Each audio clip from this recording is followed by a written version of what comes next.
This show was brought to you by MKB Bank, SAS, and EY's Forensic and Integrity Services team.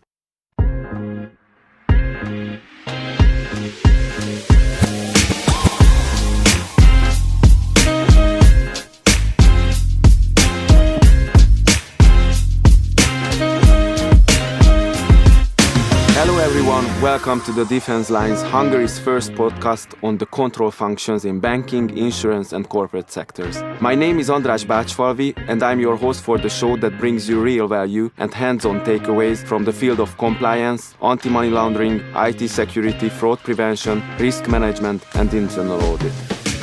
In order to achieve these ambitious goals, I'm gonna be joined by my colleagues who are not just the best in what they do, but they also have inspiring personalities that helps them through their journey of their professional lives. My today's guest is Jamie Kelly. He began his legal career at Freehill Hollingdale Page in Sydney. From 2008 to 2016, Jamie held senior legal and compliance posts with Standard Chartered Bank based in Singapore, most recently as the group head of legal and compliance.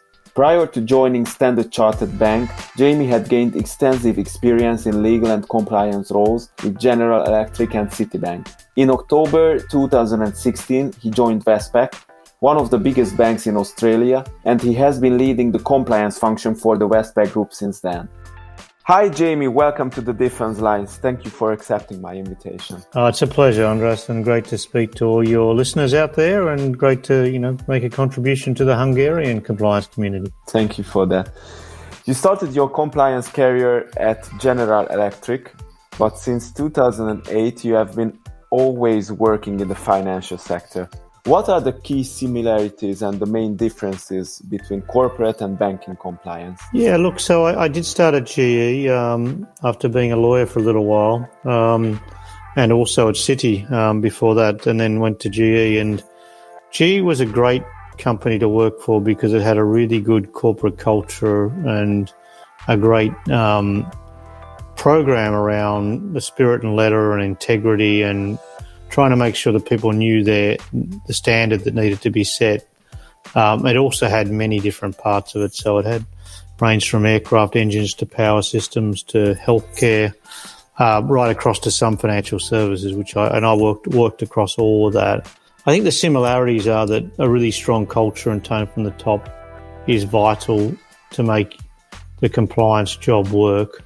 The differences are that the risks are different from a financial services entity to other entities.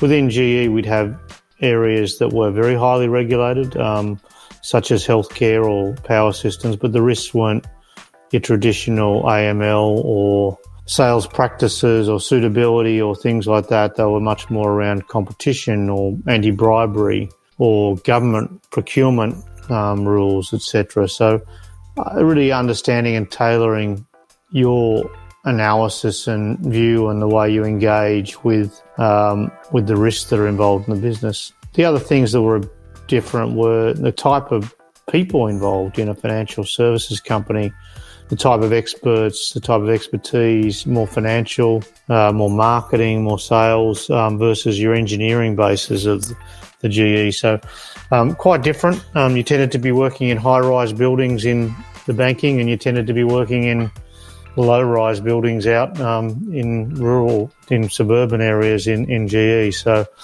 but they all teach you a lot. They teach you how to deal with people, how to analyse risks, how to be adaptable across different situations, and that's sort of the nature of compliance. It gives you an ability to do almost anything you want if you've got the attitude and willingness to sort of grow and learn. So since you are quite experienced when it comes to compliance, I'm very curious about your opinion.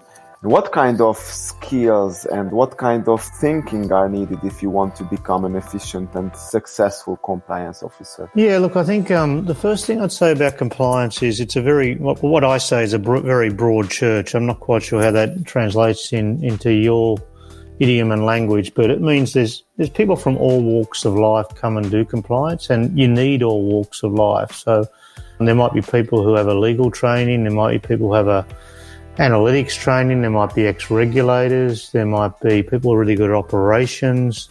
A whole range of people can be successful in compliance. So, and to be successful in compliance, and more as we go on, we're going to need a whole different mix of skills. We're going to need data and technology skills. We're going to need always the ability to influence, the ability to sell what we're trying to contribute to the organisation and persuade people to take it up. So I think to be really successful, you need to have a bit of everything. But really important, I think, at its fundamental and sort of a gating item for anyone is you need to have very high integrity. You need to have a moral compass and backbone that makes you want to do the right thing, makes you want to drive to see and get things right, and to call things out if you find they're not what the organisation expects or the regulation expects or society expects, and raise it up. But also to have the ability to provide solutions, provide a way forward across a range of different areas. So the unique aspect about compliance is we are expected to understand the regulation and the obligations. We are expected to understand the products or services that the organisation sells. We're supposed to understand the operational processes and how the organisation works, who's responsible for what, and then be able to understand where the risks are that the organisation facing, distill that into policy, bring that out to a change program, get organisations to follow them, and then monitor and test them and report on them. So that's a lot. There's a lot of skills required in that. And some people will be really good at writing a policy. Some people will be really good at going and doing an audit or a monitoring review. Some people will be excellent at sitting at a table and making strategic points and spotting issues and jumping in with a seat at the table. Not everyone's got everything, but there's always a place for subsets of those skills and for people to work together across the function and also across other areas like op risk or legal or first line areas. So lots of skills, but I think ultimately you need integrity and you need to be able to work with people and be able to bring the best of everything to the table for the organisation, which, as I say, is a lot, but that's what makes the role so interesting. And how can you convince business that you are a support function? I mean, that you try to support them in a safe way, and you are not just a no man, and you are the one who can help them to do business in a prudent way. How can you convince them? Yeah, I think one of the skills of the job is knowing when to say yes and knowing when to say no. And no must mean no. And no must mean no, yeah. So and being able to stick to your principles. Yeah, absolutely. But it's no because, no but do it this way, no. There's some things that are just from a conduct point of view. We're not always dealing with good characters. We're not always dealing with people with risk maturity. And sometimes our interests are at conflict with that. Sometimes we'll find, and more rarely as time goes on, but you find people who are motivated by a revenue target or a goal or their own bias to do certain things, which even with all the problem solving and trying to get it to work is not going to be good for the organisation long term. And we're more likely to be there for the long term than those people. So you got to play a long game. You got to have a good sense of where things are going. But, I find that the best managers, the really effective managers and leaders, they want us there. They want to know the real deal. They want to know what's the problem, what are we worried about? But they do want us to be able to say, okay, I get that. Your business goal is this. How do we work through that? How do you do whatever the product or service is, providing it's in the interest of the customer and it's got framing as being the sort of right products on strategy that fit with the organisation's values? Then how do we navigate the technical? How do we navigate the operational? How do we roll our sleeves up and say, look, if you do it this way, I can live with that because I think it's a good outcome for everyone. That's a real skill, and that's something you don't get just coming out of college or university or school. It's important to be around good compliance practitioners who can teach that. So more and more as we go through the professionalisation of compliance and the growing up of compliance, we've got more people to turn to who have been there for 20 or 30 years who can say, look, that's not how you do it this way. And that's partly why I do what I'm doing in Australia. We're building up a profession of people who can, in the next 5, 10, 15 years, keep taking the profession forward.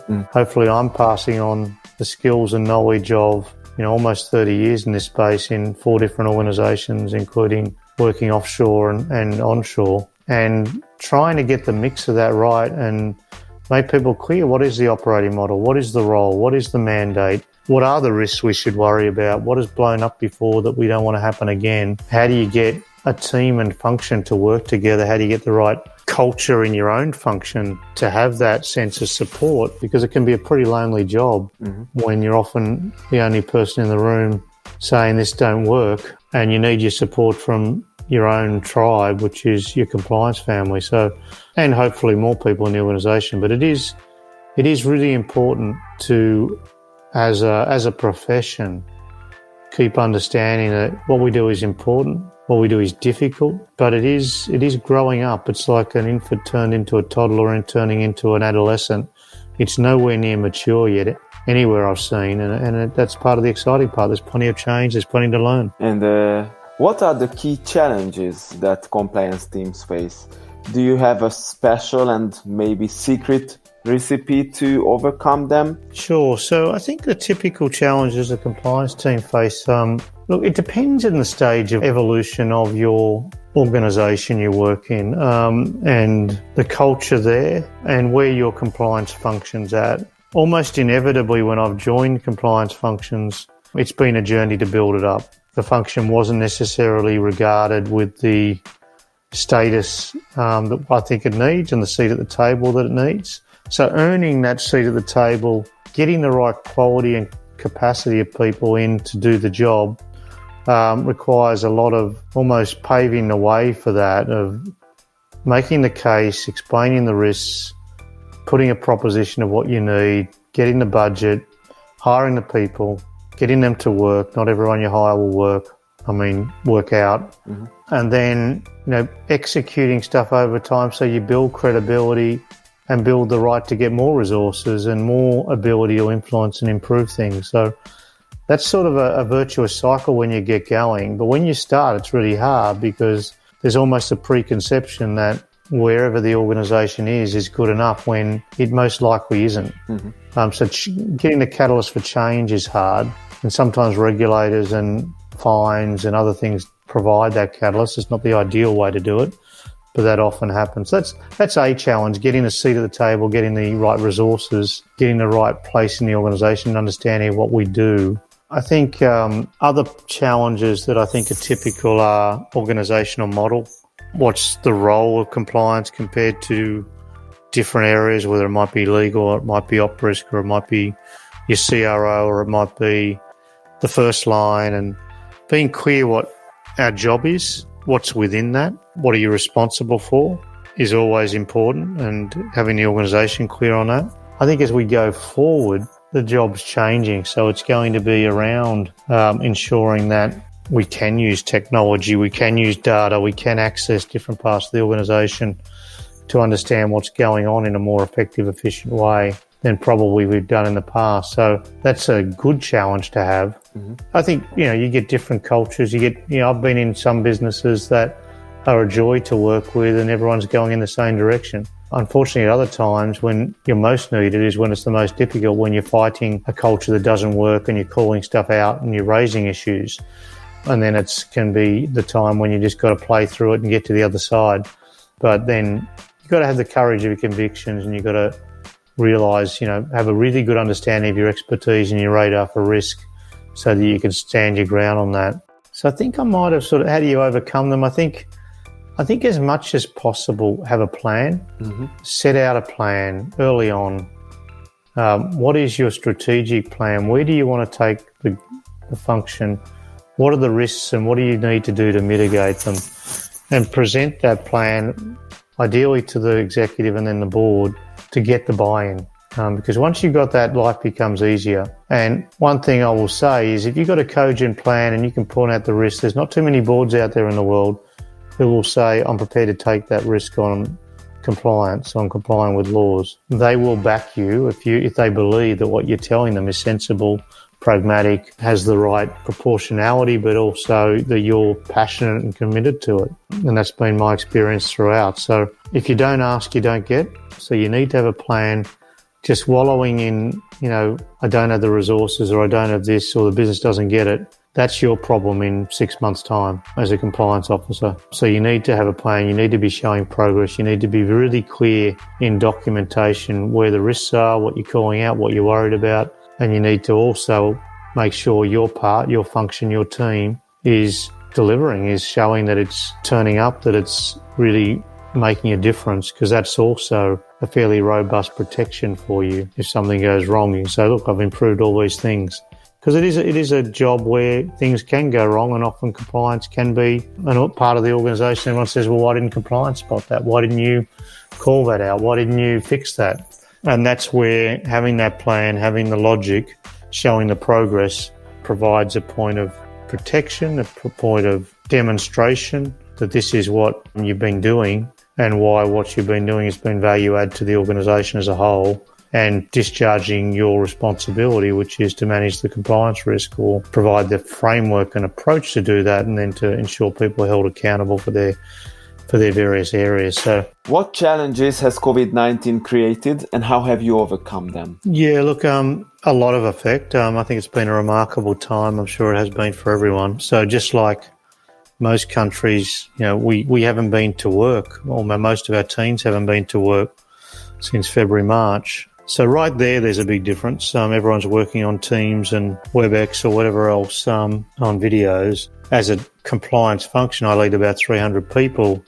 Probably 50 of them are joined in the last 9 months, and I haven't met them yet, and they haven't met other people. So that changes the nature and ability to team as well as we might like. It puts a lot of premium on collaboration tools like, your video tools. Remarkably, it's worked pretty well overall. I think my team's doing a remarkable job, and I think I hear that from other firms as well. From a risk point of view, we've had some pretty core things that have happened in the business. So a lot of our offshore processing overnight got shut down. We had to bring a lot of processing work back into the country and then manage that huge volume, and then look at the operational risk and regulatory risk coming out of that. We have less ability to monitor or surveil what people are doing or know what's happening. Data privacy and potential leakage and issues like that go up. Various, obviously, customer impacts, such as just people not being able to meet their responsibilities and liabilities, and then all the impact that puts on collections and vulnerable customer dealings and good conduct for customers, all comes into play. So, a range of different impacts that none of us probably had an inkling of foreseeing, despite all our emerging risk maps and everything else. And I think it's going to change how we think about work. It's going to change how we think about teamwork and adaptability. So I think that's going to be profound. But I do think that, to me, the insidious and pervasive element that worries me is the impact on culture and disconnection from work environments that we need to somehow compensate for and get people back in the office as much as we can, as soon as we can. But also recognise that we are ultimately social beings. We ultimately want to be around people, and we need to try and rebuild once this thing's over. And please God, it is. Yeah, and it's really hard. I just lead a team of 30, but now I have 5 people who I've never seen in life. So it's hard to be a team with them. And another side effect of this new happening is that there was a lady who just quit, and she was very important for our compliance directorate. And I'm more than sure that she wouldn't leave if we had a chance to talk with each other in person, to solve the issues and stuff, because right now I'm just a picture for my team and the voice. So it's really hard to be a leader when you are not blood and flesh. You are just a picture, just an avatar, just a voice. It is really hard to lead your team and to do your audits and to maintain healthy compliance culture. So it's really a challenge for all of us, I guess. Absolutely. Yeah, but I think you just have to persist, and I think, I think it's just trying to find innovative ways to stay connected and be human is really important. We're going to survive. I'm more than sure we're going to survive, but it's a challenge. Let's face the music. It is. Yeah, it really is. And another challenge is that more and more compliance departments facing budget cuts. So what practices should be prioritized to maintain healthy compliance culture and ethical business conduct? What factors should be considered when balancing cost against effectiveness? Yeah, that's a really hard question. So I suppose that my own personal history on this is that over the 20-odd years I've been leading compliance functions, I don't think my budget's ever gone down, largely because of the stage of different places I've been in and the growth we've been on to get right. I appreciate that sort of in some bigger organisations that have been more mature and probably grew a lot further and faster, they're going through cuts. I think it depends on the nature of the organisation and where it's at. If our organisation decides to stop 4 lines of business and close down 3 countries, then I can definitely reduce the compliance function. If its culture gets better and its first line teams get more mature and take more of the load and I'm more check and challenge, I can have a lesser function than I have. If the number of incidents and issues or remediation goes down, then I can have lesser function than I have. So a lot of it does come down to where the organisation is and the activities that are generated and the work. By the same token, if I'm having more issues and incidents than ever, if we're high risk from a regulatory point of view, and if everyone wants you to do a whole lot more and you want to cut, that's not going to work. And that's just going to sow the seeds for future remediations and fixing. Most leaders now get that if it's well explained to them, and prevention being better than cure in this place, it does cost you a lot more to be non-compliant than to be compliant. So the trick of it all is to be able to size, explain why you need the capability you need and capacity you need to do the work that is there at any given point in time, and to, whether that means a 10% increase or a 10% decrease, it depends on that.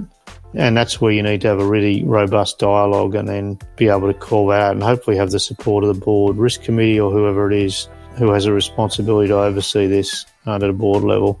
So I think then there is going to come a time, and there should come a time, when technology, culture, operational process, compliance by design elements converge to the point where a lot of what we do can be done a lot more efficiently than sort of the manual and people-based work we do today. I'm just not sure when that time is or how far away it is, when RegTech really gives us meaningful advances and help, when organisations who are basically an organism of people, if you don't have the impetus to keep on it, then it's very easy to slip back into bad practices. So that's why organisational culture's there, and that's why you always need a strong second-line capability to test and challenge and keep it stable. Otherwise, you'll slip back again. So I don't have a lot of experience in cost-cutting and compliance. I get nervous.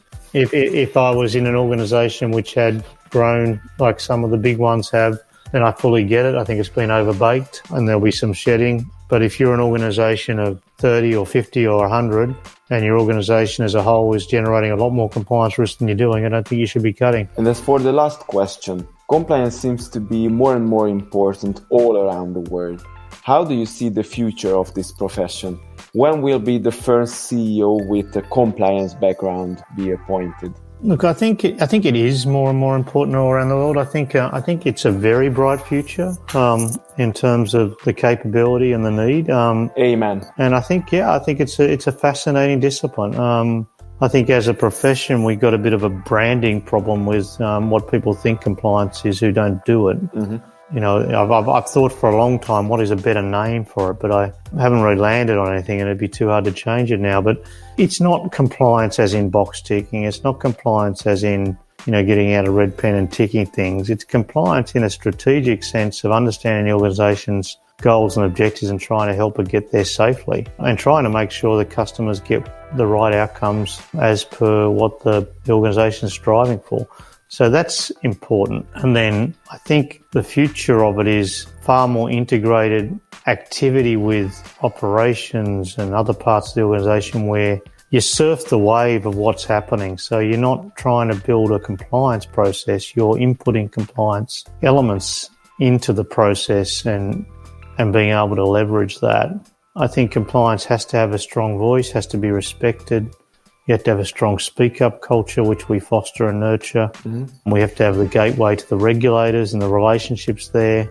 We need to be best friends with a whole bunch of functions like government relations, legal, op risk, culture people, divisional business leaders, and build those relationships and be the person that people want in the room to help sort this stuff out. Mm-hmm. We have to set the right tone from the top as well, because it's very important to have a good relationship with the management. Definitely. Yeah, definitely. And we need to be able to be trusted by them. So, I see there's two balancing elements of this. There's a trusted advisor element and there's a guardian or independence aspect, and you need to balance those. You need to be a trusted advisor, but that doesn't mean telling them what they want to hear. Sometimes you can, sometimes you can't. And people respect that. The good people respect that. So turning to your question of, so when will a CEO be DNA from compliance?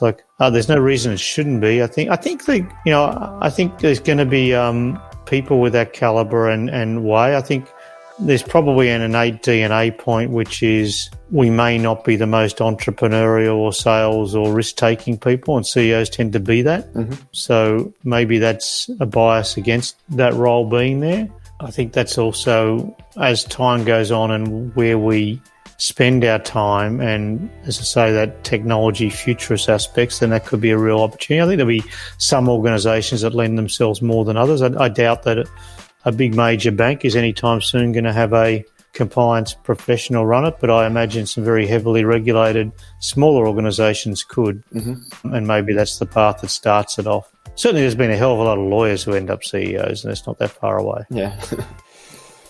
Thank you very much, Jamie. It was fun talking to you. Well, thank you, Andres, and thank you, everyone. I hope you got something out of that, and it's a great initiative you're driving, and I wish you all the luck with keeping on getting people to give their insights, and good luck with running your team, and good luck to everyone managing through this crazy COVID world.